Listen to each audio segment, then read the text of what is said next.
Hello student, welcome to हमारी academy official and my name is Aravat. कैसे आप सब, कैसे चलिए आपकी प्रिपरेशन।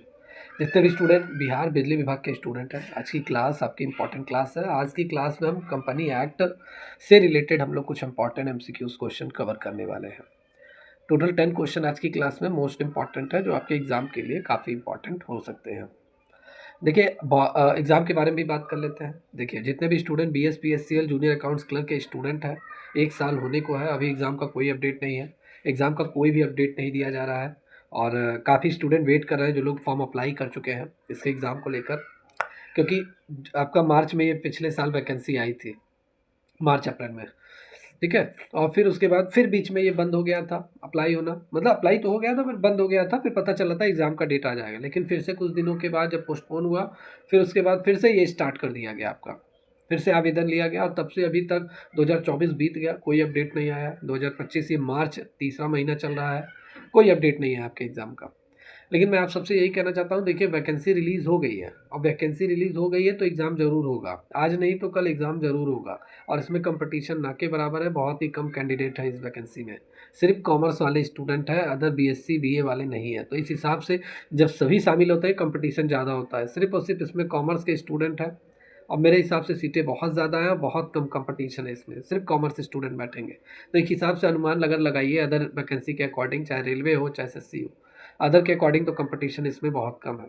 तो आप सभी स्टूडेंट जो लोग कह रहे थे कि इसका एग्ज़ाम नहीं होगा, ये हो गया है, वो हो गया है, बहुत तरीके की बातें हो रही हैं, तो मेरे हिसाब से आप लोग इन सभी बातों को हटा दीजिए अभी अपने माइंड से और अपने एग्ज़ाम के प्रिपरेशन में लगे रहिए। थोड़ा डेली पढ़ते रहिए, क्योंकि सिलेबस बहुत लेंथी है। ऑडिट है, मैनेजमेंट है, कंपनी एक्ट है, कोई ऐसा बताया ही नहीं गया कि कौन सा चैप्टर आएगा कौन सा नहीं आएगा, सिर्फ सब्जेक्ट बता दिया गया। तो मेहनत ज़रूर कीजिए, क्योंकि एक बार अगर आपने इस कॉमर्स अच्छे से कर लिया, अदर पोर्शन तो आपको करना ही करना है सिलेक्शन के लिए। आपका जो भी अदर पोर्शन है, Hindi, computer, English, math, GK, GS, तो मेरे हिसाब से सिलेक्शन मिल जाएगा। आप सभी लोग लगे रहिए, तैयारी करते रहिए। चलिए, आज की क्लास में हम बात करते हैं, इसके कुछ इंपॉर्टेंट क्वेश्चन देखेंगे कंपनी एक्ट से रिलेटेड। जितने भी स्टूडेंट, जो लोग अभी तक नहीं तैयारी कर रहे थे या तैयारी कर भी रहे थे, अभी भी ये तैयारी अधूरी है, कंटेंट नहीं मिल पा रहा है, तो देखिए पूरी तरीके से बैच जो मैं चला रहा हूँ बिहार जूनियर अकाउंट्स क्लर्क के लिए रनिंग मोड में है। आप सभी बैच को ज्वाइन कर सकते हैं, 1 साल से क्लासेस चल रही हैं। बैच ज्वाइन करेंगे, आपको पूरा नोट्स मिल जाएगा, सभी क्लास लेक्चर आपको मिल जाएगा, प्लेलिस्ट मिल जाएगी, ठीक है। बहुत सारा कंटेंट है, सभी सब्जेक्ट आपके कवर किए गए हैं और मेरे हिसाब से काफ़ी कंटेंट है। Theory, numerical, MCQ. थियरी भी पढ़ाया गया, एमसीक्यू भी पढ़ाया गया, न्यूमेरिकल्स भी कराए गए हैं, तो आप सभी ज्वाइन कर सकते हैं। इसको ज्वाइन करने के लिए स्क्रीन पर आप देख रहे होंगे हमारी एकेडमी ऑफिशियल ऐप, आप डाउनलोड कीजिए गूगल प्ले स्टोर से। ऐप को डाउनलोड, रजिस्टर, लॉगिन करके कोर्स वाले सेक्शन में आप जाएंगे, वहाँ पे आपको कोर्स मिल जाएगा। 249 का यह बैच है और सबसे कम फीस भी लिया जा रहा है। कॉमर्स आपकी कंप्लीट प्रिपरेशन हो रही है, तो यहाँ से आप बैच ज्वाइन करके अपनी एक कंप्लीट तैयारी अपना कर सकते हैं। बाकी टेस्ट सीरीज़ भी लॉन्च हो गया है, टेस्ट सीरीज़ भी आप ज्वाइन करके आज ही से मॉक टेस्ट लगाना चालू कर दीजिए। फुल्ली कॉमर्स मॉक टेस्ट है, अदर सेक्शन इसमें नहीं इंक्लूड किया गया है। तो कॉमर्स अगर आप बीट कर लेते हैं, अदर सेक्शन तो आप कर ही लेंगे, क्योंकि आप साल भर से या बहुत जो भी तैयारी कर रहा है स्टूडेंट, मेरे हिसाब से वो कर लेगा। तो मेहनत कीजिए, एफर्ट्स लगाइए। इसको ज्वाइन करने के लिए ऐप डाउनलोड करके आप इस बैच को ज्वाइन कर सकते हैं तैयारी सिलेक्शन पाने के लिए। चलिए, आज की क्लास हम यहाँ पे स्टार्ट करते हैं और इम्पॉर्टेंट क्वेश्चन देखिए। सबसे पहला क्वेश्चन है, यहाँ पे कह रहा है कि एक कंपनी है जिसका परिचालन शुरू नहीं हुआ है, मतलब a company which has not commence operation on which is not in the operation और has no assets to dive is called company. मतलब उस कंपनी को क्या कहेंगे जिसने अभी अपना बिजनेस चालू ही नहीं किया है, मतलब जिसने अपना परिचालन कार्य, अपनी बिजनेस एक्टिविटी जिसने चालू ही नहीं किया है। रजिस्ट्रेशन तो हो गया है कंपनी का, लेकिन उसने अपना परिचालन शुरू नहीं किया है। जो परिचालन में नहीं है, मतलब अभी कोई भी ऑपरेशन नहीं कर रहा है, कोई भी एक्टिविटी वो कंपनी नहीं कर रही है और कंपनी के पास कोई एसेट्स भी नहीं है, मतलब कंपनी के पास कोई भी संपत्ति भी नहीं है, मतलब बिजनेस को चलाने के लिए कोई भी एसेट्स भी नहीं है। तो उस कंपनी को हम क्या कहेंगे? पब्लिक कंपनी नहीं, प्राइवेट कंपनी ये भी नहीं है, बीमार कंपनी गलत, ये भी नहीं है। आपकी निष्क्रिय कंपनी से हम कहेंगे, जिसे हम बोलते हैं डिफंक्ट, ठीक है। डिफंक्ट कंपनी जिसे हम बोलते हैं, क्या बोलते हैं? Defunct company. तो जिस कंपनी ने अभी रजिस्ट्रेशन वगैरह सारी चीज़ें हो गई हैं आरओसी के पास, ठीक है, रजिस्ट्रार्स ऑफिस के पास, लेकिन अभी तक उसने अपनी कोई भी एक्टिविटी, बिजनेस एक्टिविटी चालू नहीं की है, तो वो आपकी निष्क्रिय कंपनी मानी जाएगी। तो यहाँ पे D is the right answer of this question. Okay, या तो D is the right answer of this question. आइए यहाँ पे थोड़ा सा हम डिटेल में बात करेंगे। निष्क्रिय कंपनी क्या होता है? देखिए, ये जितने भी एक्सप्लेनेशन है डिटेल में मैं लेकर आता हूँ, और स्टूडेंट अगर इस क्लास को देखकर एक बार नोट्स पढ़ लेगा उसका तुरंत तैयार हो जाएगा, क्योंकि बहुत सिंपल शब्दों में आप सभी को सारे कंटेंट मैं प्रोवाइड कराता हूँ। तो निष्क्रिय कंपनियां एक ऐसी कंपनी होती है जिसने अभी भी अपना परिचालन कार्य, मतलब अपना ऑपरेशनल एक्टिविटी उसने चालू नहीं किया है, और परिचालन में नहीं है, मतलब परिचालन में नहीं है मतलब उसने या तो उसने रजिस्ट्रेशन करा लिया, कुछ दिन तक कंपनी अपना बिजनेस कर रही थी, लेकिन कुछ दिनों के लिए उसने बंद कर दिया, 2 महीने, 3 महीने, 4 महीने, 5 महीने, ठीक है। तो कंपनी कोई भी एक्टिविटी नहीं कर रही है, या जिसके पास कोई एसेट्स ही नहीं है ऐसी कंपनी के पास, तो वो आपकी निष्क्रिय कंपनी आपकी होती है।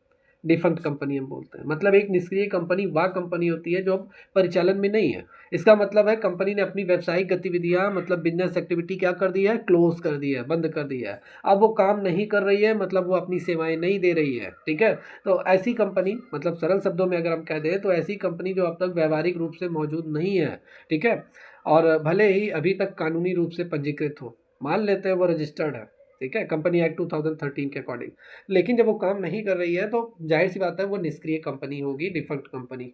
तो D is the right answer of this question. चलिए, यहाँ पर और भी डिटेल में है, लेकिन मेरे हिसाब से काफ़ी चीज़ें आपकी क्लियर हो गई है।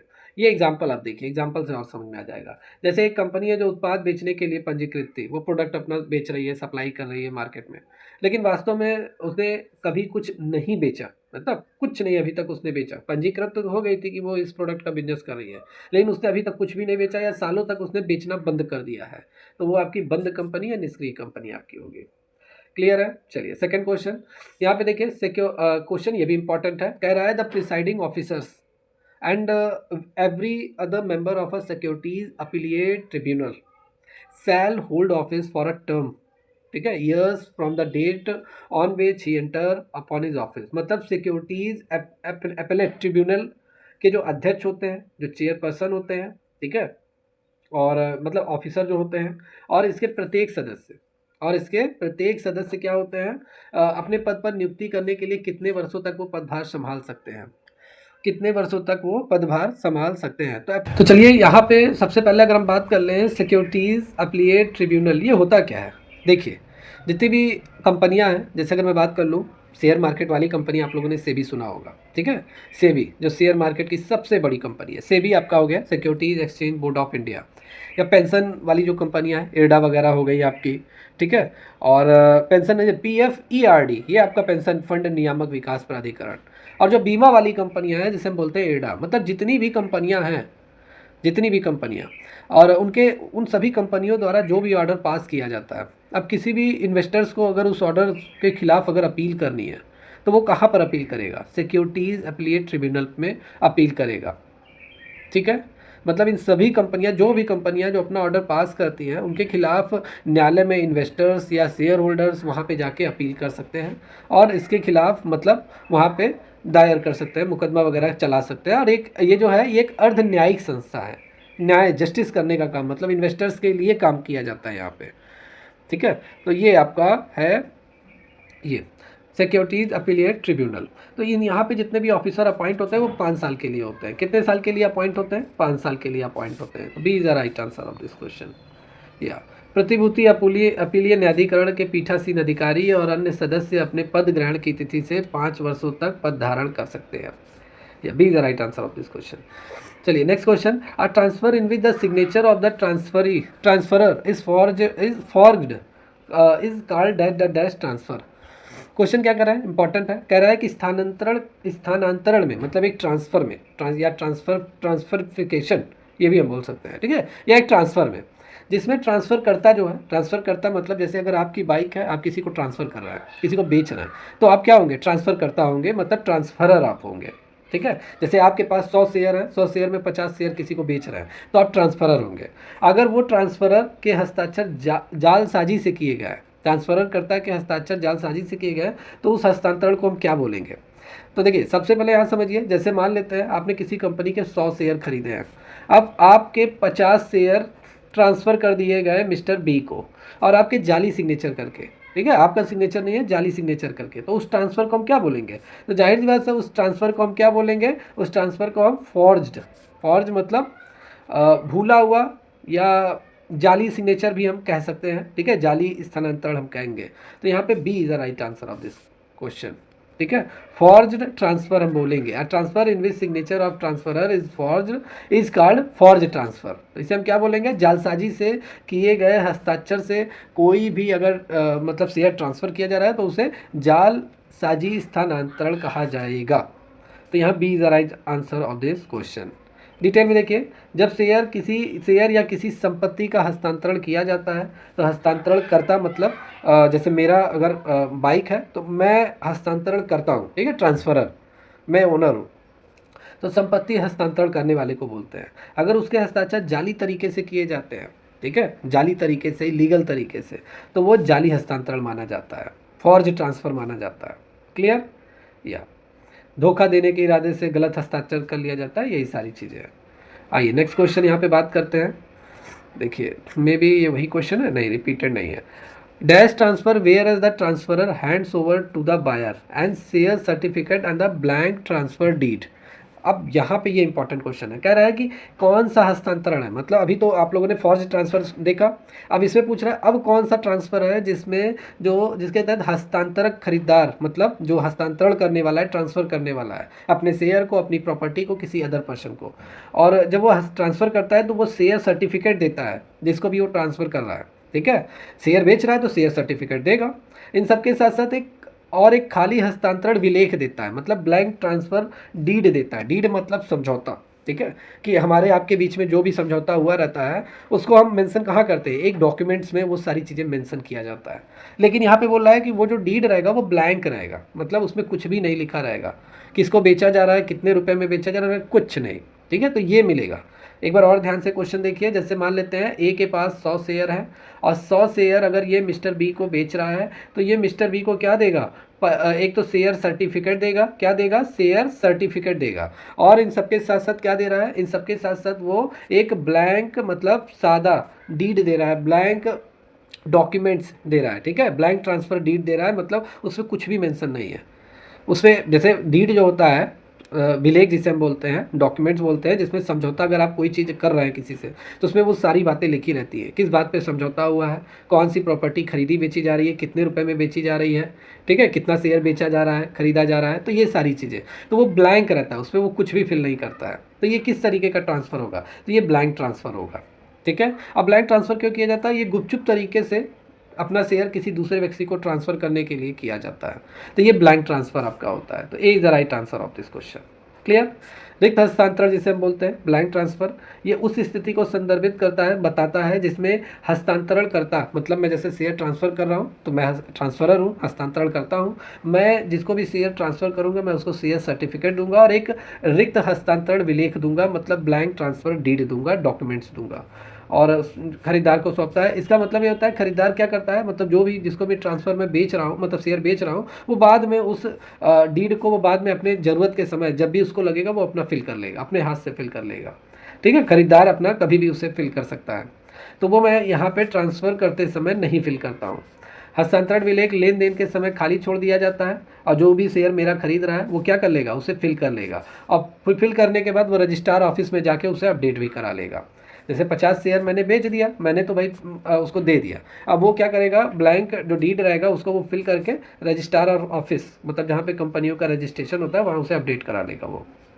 या चलिए नेक्स्ट क्वेश्चन, ये इंपॉर्टेंट क्वेश्चन है, which of the following is not a true, इनमें से कौन सा कथन सत्य नहीं है।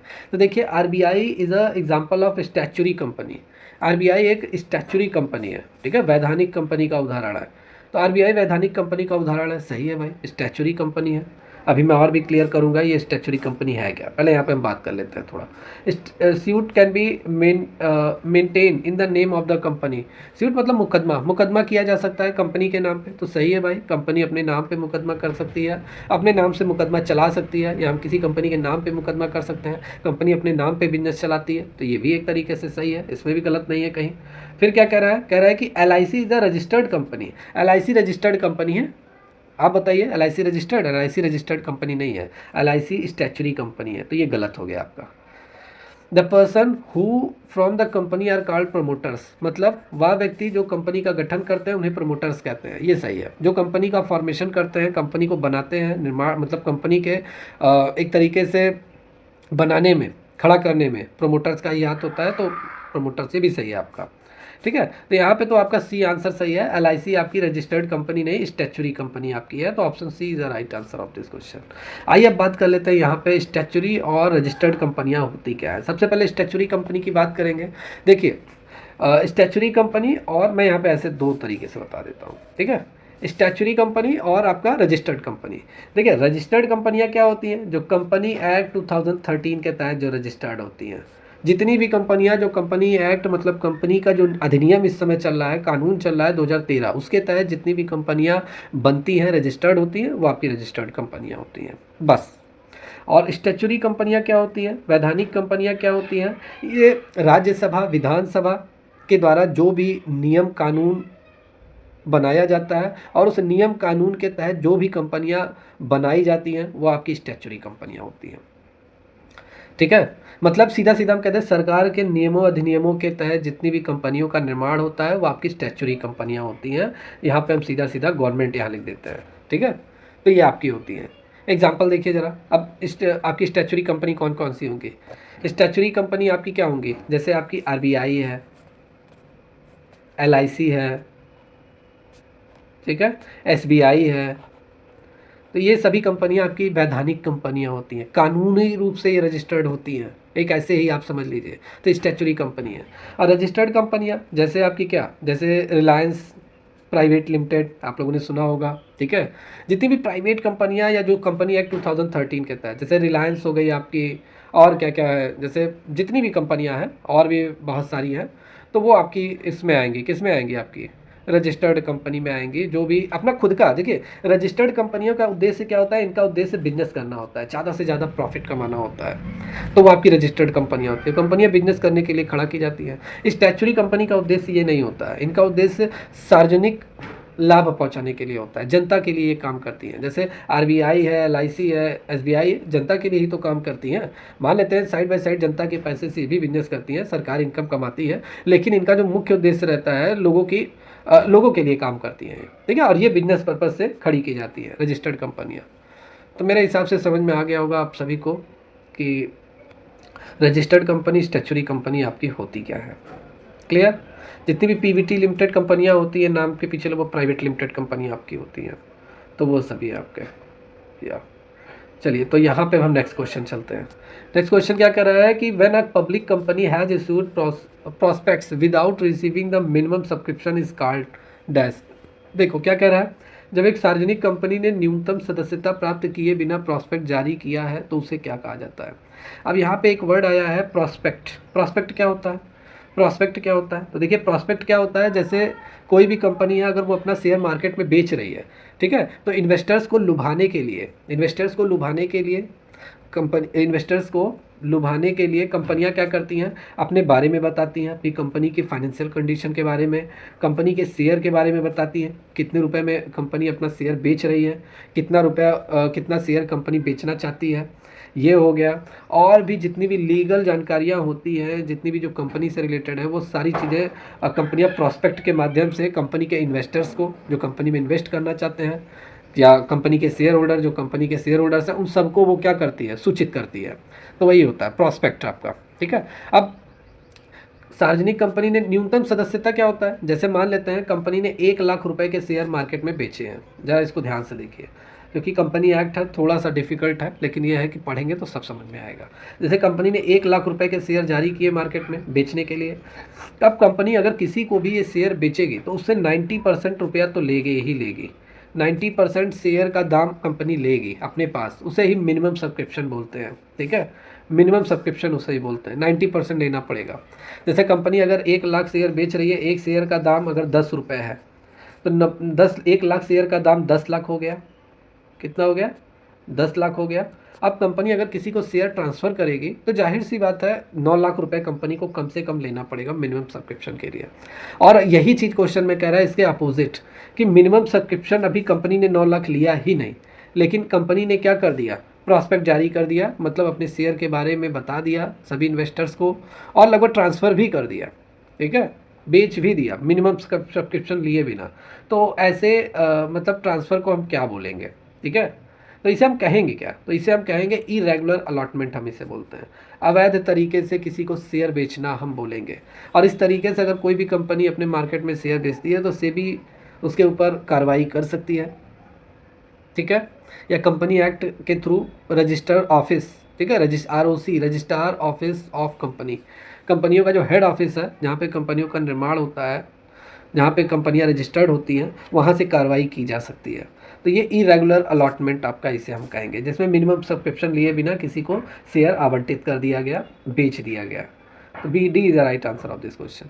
जब कोई सार्वजनिक कंपनी प्रॉस्पेक्ट जारी करती है, उसे न्यूनतम सदस्यता, मतलब जनता द्वारा सब्सक्राइब की गई न्यूनतम राशि या शेयर प्राप्त अगर उसे नहीं होते हैं, मिलता है, तो इस मामले को हम इरेगुलर अलॉटमेंट हम बोलेंगे। क्लियर, या इरेगुलर अलॉटमेंट। चलिए यहाँ पे अब नेक्स्ट क्वेश्चन हम बात करते हैं।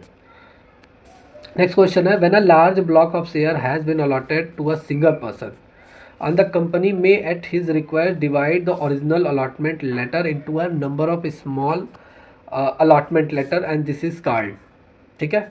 मतलब कह रहा है कि जब एक बड़ी संख्या में शेयर एक व्यक्ति को आवंटित किया जाता है और कंपनी उसकी अनुरोध पर मूल आवंटन पत्र को कई छोटे छोटे पत्रों में विभाजित करती है, तो इसे क्या कहा जाता है। थोड़ा लैंग्वेज का मेरे हिसाब से आप सभी को इशू आ रहा होगा, क्योंकि आधे के अकाउंट है, इनकम टैक्स है, ये सभी चीज़ें आपको पढ़ने में ही समझ में आ जाता है। कंपनी एक्ट वगैरह हम लोग हमेशा नहीं पढ़ते हैं, तो इसीलिए थोड़ा सा आपको डिफिकल्ट लग रहा होगा, लेकिन मेरे हिसाब से अभी जब मैं क्लियर करूँगा तो नहीं कोई भी दिक्कत नहीं होगा। देखिए अब ये कह क्या रहा है, जैसे मान लेते हैं मैं किसी कंपनी का 1 लाख शेयर ले रहा हूँ, 1 लाख शेयर मैं किसी कंपनी का खरीद रहा हूँ। अब कंपनी ने 1 लाख शेयर मुझे ट्रांसफ़र कर दिया, शेयर सर्टिफिकेट उसने मुझे दे दिया, लेकिन मैं उससे कहूँगा कि नहीं, आप मुझे 1 लाख का सीधा मत दीजिए, 1 लाख का शेयर सर्टिफिकेट तुरंत मुझे मत दीजिए, ठीक है। आप क्या कीजिए, ये शेयर जो है 1 लाख तुरंत मुझे मत ट्रांसफ़र कीजिए, आप छोटे छोटे पार्ट्स में हमें ट्रांसफ़र कीजिए।